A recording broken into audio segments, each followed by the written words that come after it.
Bonsoir et bienvenue au Bulletin de Nouvelles ESP. Il est présentement 18h23 et il fait 15 degrés Celsius au-dessus des normes de saison. Aujourd'hui, nous allons parler de la Corriveau, d'une mère qui a tué ses 2 enfants et d'un vol de banque à Montréal. Pour commencer, voici un reportage de Dave Lemay sur la Corriveau. Bonjour, ici Dave Lemay. Durant ce dernier mois, je me suis beaucoup intéressée au sujet de la Corriveau. D'ailleurs, j'ai fait beaucoup de recherches sur cette femme. Parmi mes longues heures de recherche, j'ai trouvé des témoignages très intéressants. Voici celui de Fernande. Bonjour, Fernande. Il y a quelques semaines, vous m'avez écrit sur mon blog concernant la Corriveau.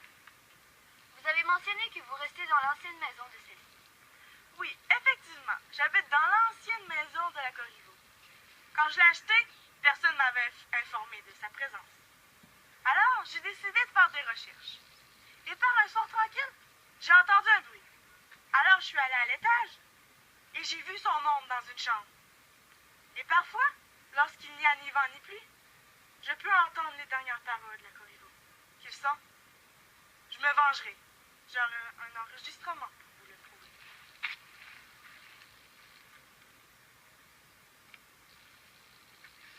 Je me vengerai. Oh mon Dieu! Wow! Merci pour ces informations, Fernande. C'est très apprécié. Marie-Joseph Corriveau aurait vécu avec ses différents maris à Saint-Vallier de Bellechasse, à Pointe-Lévis. Cette femme les aurait tous tués, ou presque, dans leur maison. Lorsqu'elle fut condamnée à mort par la cour martiale britannique pour la mort de son deuxième mari et obligée à être pendue, on a exposé son cadavre au carrefour Lévis dans une cage construite sur elle. Le premier procès a eu lieu le 29 mars 1763 et s'est terminé le 9 avril suite à la condamnation à mort de la Corriveau.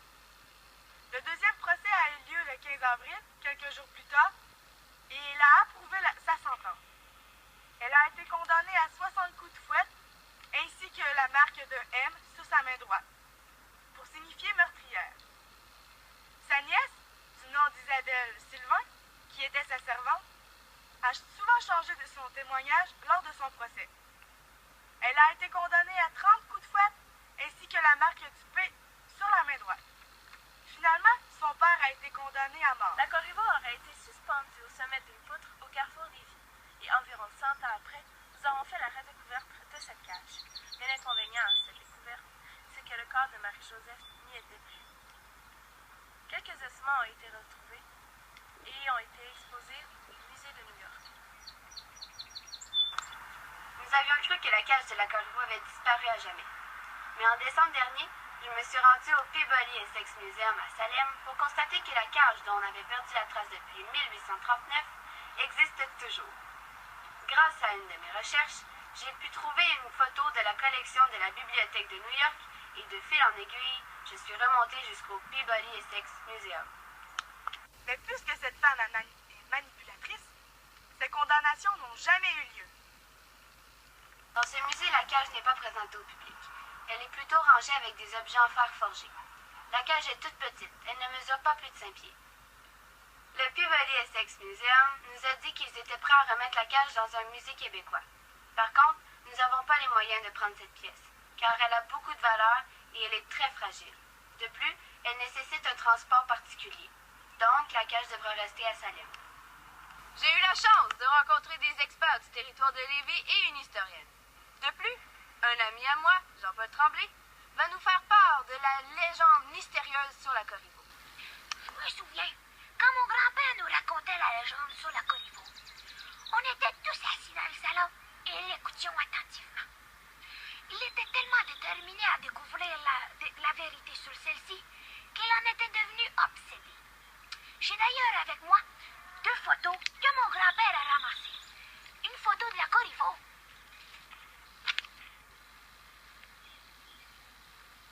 et une photo de la cage dans laquelle son corps a été exposé sur le carrefour Lévis. Je me promenais tranquillement dans les rues de Lévis, précisément sur la rue Wolfe, qui est du théâtre de l'Anglicane, par une nuit de pleine lune. C'est alors que j'ai entendu un bruit. Alors je me suis arrêtée et j'ai observé attentivement. J'ai vu l'esprit de la Corriveau, je vous le jure. Après, je suis retournée au pas de course à mon vélo. Je pédalais tellement vite que mes pieds touchaient même plus aux pédales. C'est alors que je me suis souvenu que pour ne pas que l'âme d'Akorivo m'accède, je devais me réfugier dans une église ou un cimetière. Alors j'ai cherché pendant au moins 30 minutes un cimetière et je m'y suis cachée jusqu'au lever du soleil. Depuis ce jour-là, je n'ai jamais osé retourner faire du vélo la nuit. Même ma femme ne veut plus sortir dehors le soir. Malheureusement, mon meilleur ami est décédé mystérieusement quelques jours plus tard. Près de l'endroit où la cage d'Akorivo a été exposée plus de 250 ans plus tôt. Je suis sûre que c'est l'Akorivo qui l'a tué. J'en suis sûre! Selon la légende, Marie-Joseph Corriveau aurait tué ses 7 maris. Le premier est mort d'étouffement. Tout ça se serait produit durant une nuit où l'homme dormait paisiblement. La femme aurait installé sur le visage de son mari un oreiller sur lequel elle se serait assise. Tout ça mit fin à ses jours. Le deuxième a rendu l'âme lorsque la femme décida de lui mettre une corde autour du cou. Elle passa l'autre bout par la fenêtre et l'attacha à un cheval pour ensuite l'effrayer. Je vous laisse imaginer la suite. Le troisième est mort car la femme l'aurait empoisonné avec des médicaments de chevaux. Mais selon moi, le prochain a eu la mort la plus cruelle, non dire atroce. Imaginez-vous recevoir de l'étain fondu dans l'oreille pendant que vous dormez. Le pauvre a dû tellement souffrir. Ma mère me disait toujours que la violence ne résout rien, même pas la jalousie. La Corriveau, elle, est une femme qui utilisait le meurtre pour faire disparaître la jalousie que lui procurait son mari. Et cette femme, je l'ai vue, de mes propres yeux. Pour vous le prouver, j'ai une vidéo qui la montre. Bon, ben, j'étais sur mon balcon, j'ai entendu du bruit, donc... Oh mon Dieu, c'était quoi ça?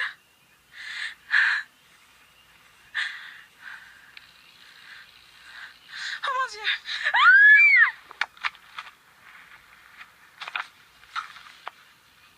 Tu es le prochain.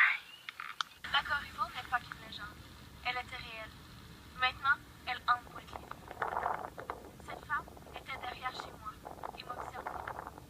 Depuis, ce qu'elle a dit sur l'enregistrement, tu es le prochain, ça veut dire quoi? Que je suis la prochaine à mourir? Qu'un de mes proches va mourir? Depuis, je ne dors plus.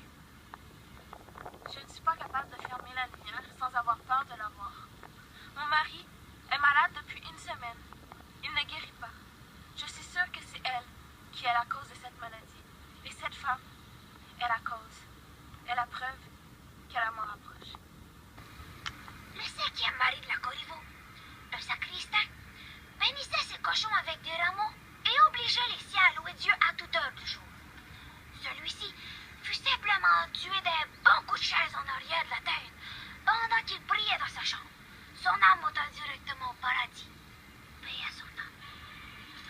L'avant-dernier, un cordonnier bossu, implorait sa femme de lui concocter une potion magique pour le libérer de son infirmité.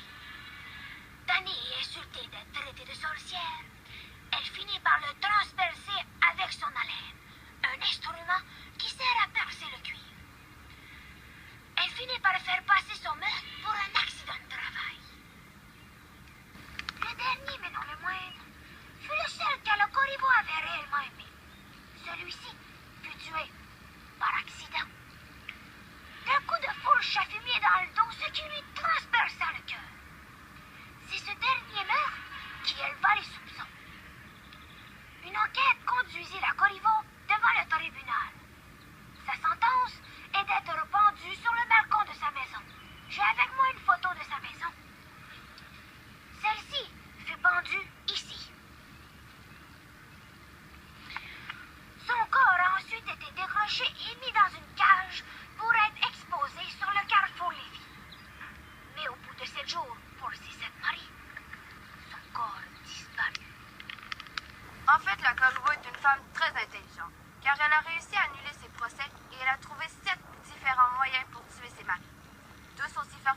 Le dernier, mais non le moindre, fut le seul que la Corriveau avait réellement aimé. Celui-ci fut tué par accident d'un coup de fourche à fumier dans le dos. Un coup de fourche à fumier. La marque de feu qui signifiait parjure sur son... Mon grand-père me racontait toujours la légende de la Corriveau. Le cinquième mari de la Corriveau, un sacristain, béni. Je me promenais tranquillement dans les rues de Lévis. Je me souviens quand mon grand-père nous racontait la légende de la Corriveau. On était tous assis dans le salon et l'écoutions attentivement.